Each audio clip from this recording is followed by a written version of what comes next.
Hey, today I'm talking about 3 films featuring 3 male actors that over the course of this last year I have grown a little bit of a crush on them. And so the names of those 3 films that they are in are James White, Interstate 60, Episodes of the Road, and B&B.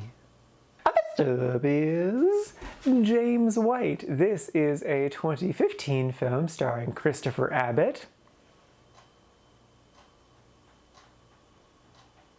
It also features Kid Cudi, one of the women from Sex and the City, and Kenzie Lai. And the basic premise is Christopher's character, James, is going through a bit of a rough time. There's been a bit of death in the family, and maybe someone else in his family isn't doing so hot. And he's not emotionally dealing with that well at all. He is just turning to drinking and drugs and violence, and it's just 90 minutes of a man not coping well. And it's great.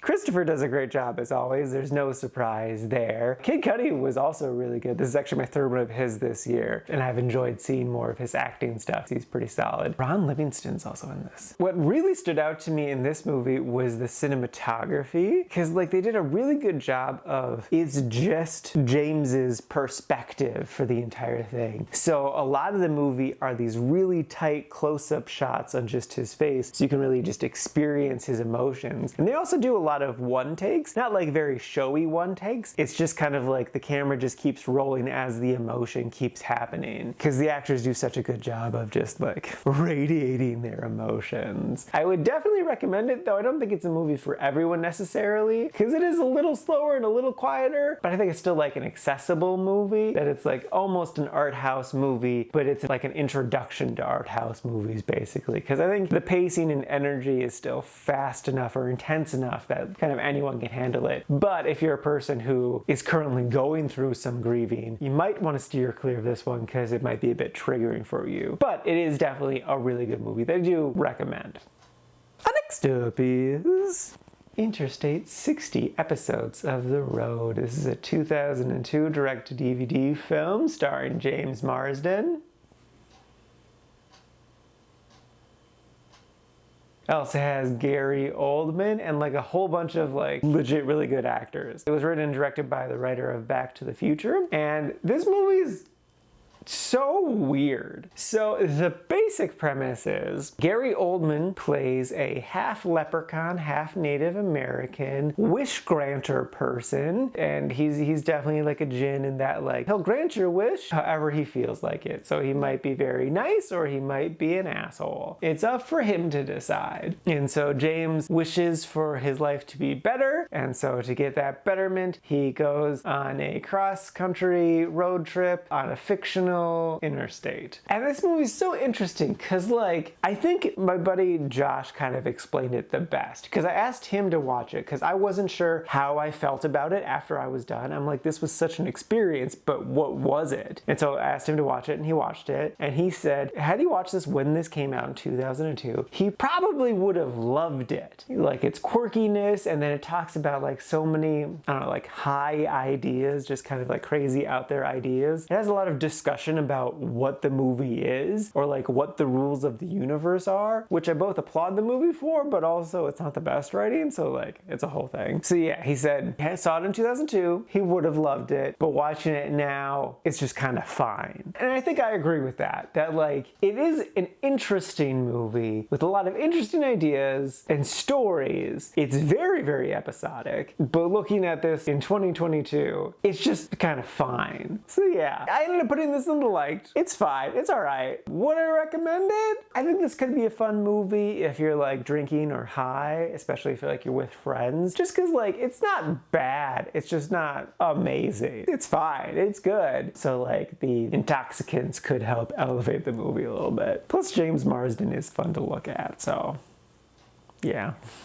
And lastly is B&B. This is a 2017 British film starring Sean Teal.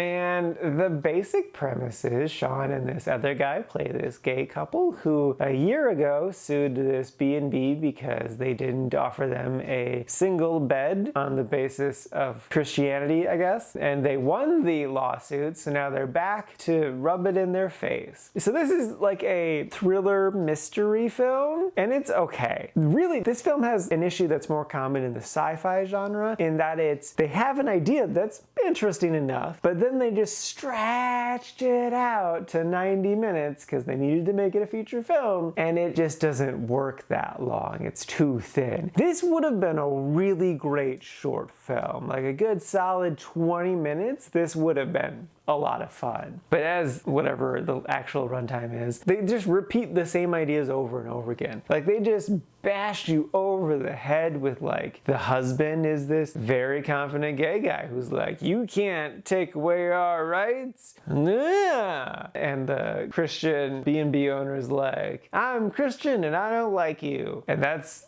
all their characters are. I will say though that like whenever Sean was on screen, particularly when he was like dealing with the B&B owner's son, the story was more interesting. But so much of the movie is not that, and it's just really, really repetitive conversations. I debated on putting it in the didn't like category, but I kept it out of there just because I did like the ideas, and the tension in the thriller stuff was actually decent, but it was way, way, way too long of a film. So yeah, I didn't hate it. It's not a didn't like, it's a meh, but I don't recommend it. It's not a good film.